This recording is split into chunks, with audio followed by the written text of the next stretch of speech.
Nous voici dans la deuxième partie de cet exercice où nous allons saisir les cas de charge et les charges ainsi que les combinaisons. Comme précédemment, je vais commencer par définir les groupes de charges. Donc je vais ici dans cas de charge combinaison et je vais cliquer sur groupe de charge. Mon premier groupe de charge va être le groupe de charge permanent. Je vais le renommer pour plus de clarté. Je vais créer un deuxième groupe de charge. Ce deuxième groupe de charge va représenter les charges variables. Donc évidemment, il s'agit d'un type de chargement variable. On va lui donner la catégorie D, commerce, conformément à la donnée de l'exercice. Pour cet exercice, on va faire un chargement assez simple. Je n'aurai donc que deux groupes de charges. Je peux maintenant créer les cas de charge.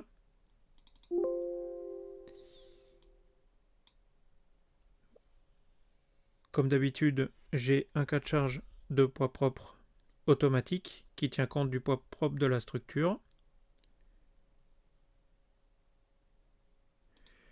Je vais en créer un deuxième qui va représenter les surcharges. Donc toujours dans ce même groupe de charges. Et je vais maintenant créer trois groupes de charges utiles que je vais appeler CU1.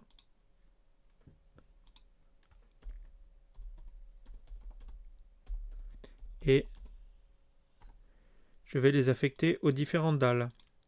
Donc il s'agit maintenant de type d'action variable. Vous voyez qu'il m'a automatiquement sélectionné un groupe de charge variable. Si vous ne voyez pas un autre groupe de charge ici, c'est que vous n'avez pas défini correctement vos groupes de charge sur variable.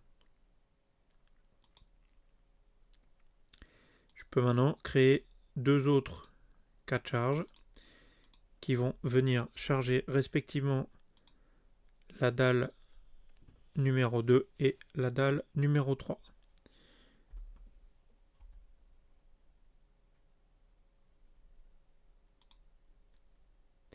Maintenant que ces cas de charge sont créés, je vais pouvoir introduire les charges dans ces différents cas de charge. Donc je me rends ici dans charge. Je vais sélectionner mon deuxième cas de charge ici, poids propre 2, et je vais attribuer une charge répartie, une charge surfacique sur une surface. Je vais introduire la charge de moins 4 kN et je vais sélectionner toutes mes dalles. Vous voyez que toutes mes dalles sont chargées de 4 kN. Ça représente une charge permanente, par exemple les finitions sur cette dalle. Je vais me rendre dans notre troisième cas de charge qui est ici CU1. Je vais introduire une charge surfacique, cette fois de moins 4 kN également, sur la première dalle. Je change de cas de charge et je vais introduire ma charge répartie sur ma deuxième dalle. Et pour finir, ma charge répartie sur ma troisième dalle est introduite en la sélectionnant.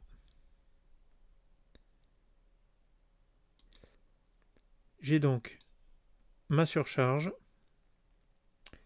Dans la donnée, il vous était indiqué moins 2 kN pour cette surcharge. Je peux donc sélectionner mes trois charges et modifier la valeur en l'appliquant manuellement ici.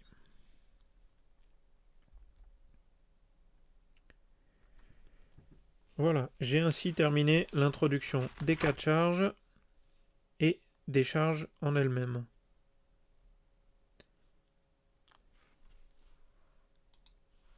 Je vais maintenant pouvoir procéder à la création des combinaisons.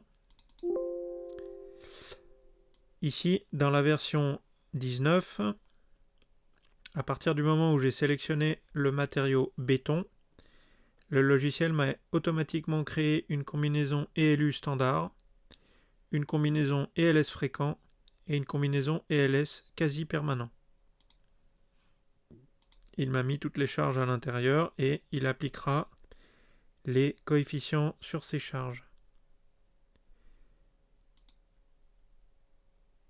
Comme d'habitude, je peux procéder à l'éclatement en combinaison linéaire.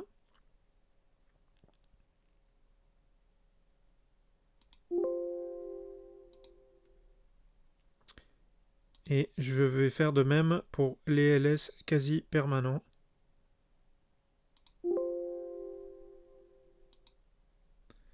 Voilà, j'ai donc 16 combinaisons ELS et 8 combinaisons ELS quasi permanents. Je vais créer mes classes de résultats. Ici, vous voyez que tout ELU contient le LS standard généré automatiquement. Je ne veux pas qu'il soit dans ma classe de résultats. Je vais donc créer une nouvelle classe de résultats que je vais appeler ELU, tout simplement. Et je vais sélectionner uniquement les combinaisons linéaires et ELU que je viens d'éclater. Voilà, de 1 à 16. Je vais également créer une classe de résultats ELS quasi permanent en n'incluant que les 8 combinaisons linéaires que je viens précédemment d'éclater. Je vérifie bien que je n'ai pas la combinaison automatique.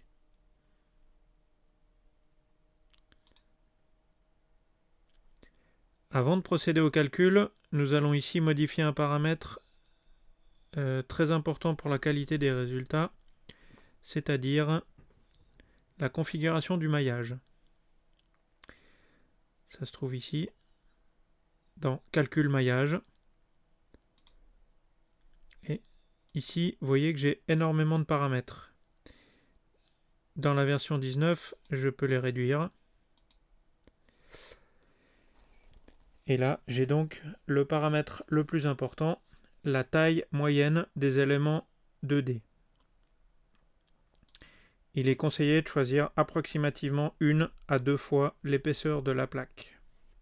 Ici, nous avons une plaque de 20 cm. J'introduis donc 0,2.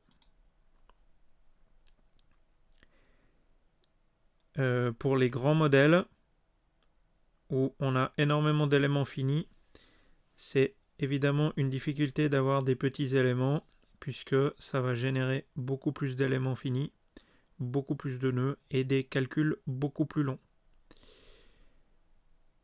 À partir du moment où vous avez des petits modèles et que vous pouvez, prenez environ une fois l'épaisseur de la plaque.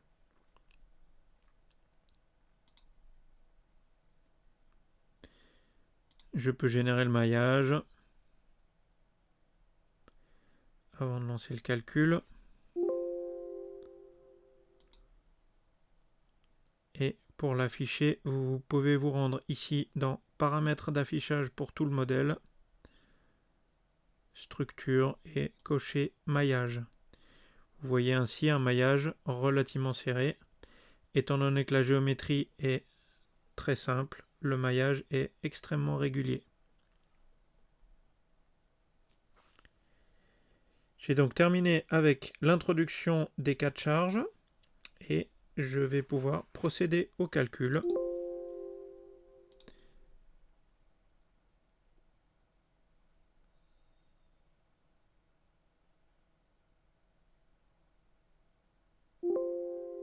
Voilà, je vous laisse la fenêtre afficher quelques instants afin que vous puissiez vérifier les translations et rotations maximales